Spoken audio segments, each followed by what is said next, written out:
Hi friends, ഇന്നത്തെ നമ്മുടെ video ഭട്ടൂരയുടെ റെസിപ്പിയാണ്.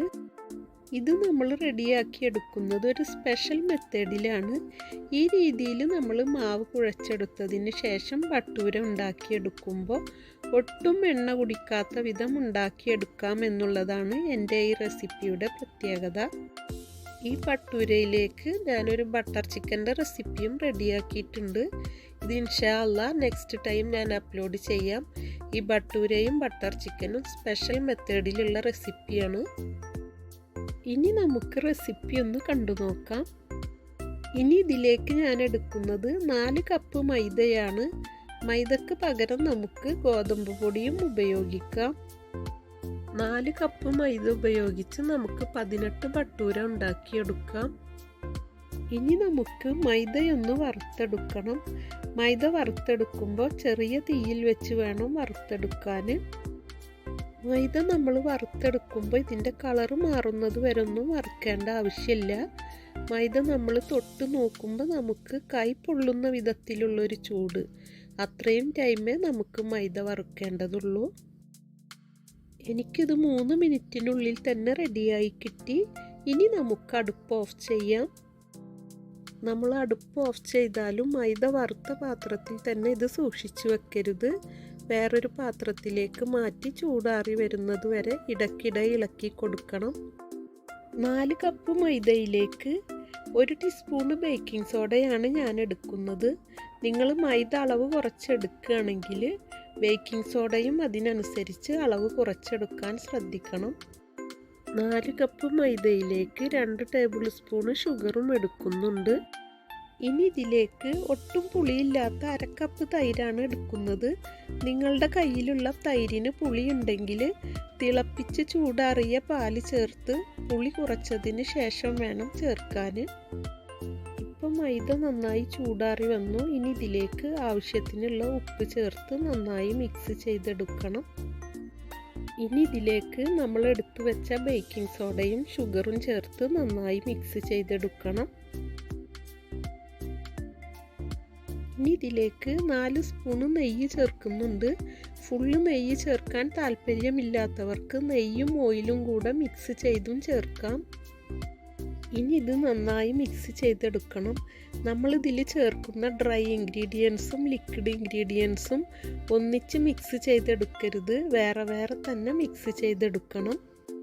ഇനി ഇതിലേക്ക് നമ്മൾ എടുത്തു വെച്ച തൈര് ചേർത്ത് നന്നായി മിക്സ് ചെയ്തെടുക്കണം. ഇനി ആവശ്യത്തിനുള്ള വെള്ളം ചേർത്ത് നമുക്കിത് കുഴച്ചെടുക്കാം. നമ്മൾ മൈദ അളന്നെടുത്ത സെയിം കപ്പ് കൊണ്ട് തന്നെ 1.25 കപ്പ് വെള്ളം ഈ ടൈമിൽ ഞാൻ ചേർത്തു. ഇനി നന്നായി മിക്സ് ചെയ്തെടുക്കണം.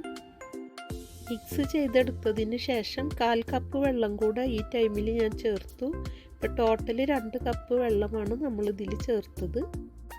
ഇപ്പോൾ വെള്ളം ഏകദേശം പാകത്തിനായിട്ടുണ്ട്.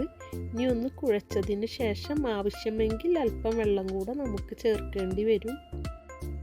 ഇപ്പോൾ 2 മിനിറ്റ് ഞാനിത് കുഴച്ചെടുത്തു. ഈ ടൈമിൽ ഇതിൽ വെള്ളം കറക്റ്റാണെങ്കിലും 1 സ്പൂണ് വെള്ളം ഞാനിതിലേക്ക് ചേർക്കുന്നുണ്ട്. നമ്മൾ ഈ മൈദ വറുത്തെടുത്തതാണ്, അത് ഡ്രൈ ആയി വരാതിരിക്കാൻ വേണ്ടിയാണ് വെള്ളം പാകത്തിനുണ്ടെങ്കിലും അല്പം വെള്ളം കൂടെ ഇതിലേക്ക് ചേർത്തത്. ഇനി ഇത് നന്നായി സോഫ്റ്റായി വരുന്നത് വരെ അമർത്തി കുഴച്ചെടുക്കണം. എനിക്കിത് 5 മിനിറ്റ് കൊണ്ട് തന്നെ സോഫ്റ്റായി കിട്ടി. നിങ്ങൾ അമർത്തി കുഴക്കുന്നതിനനുസരിച്ച് ടൈമിലും വ്യത്യാസം വരും. ഇനി നമുക്കിതൊരു പാത്രത്തിലേക്ക് മാറ്റി നനഞ്ഞ തുണി കൊണ്ട് നന്നായി കവർ ചെയ്ത് മിനിമം 1 മണിക്കൂർ അടച്ചു വെക്കാം. ഇപ്പോൾ 2 മണിക്കൂർ കഴിഞ്ഞു. നമ്മുടെ മാവ് നന്നായി സോഫ്റ്റായി വന്നു.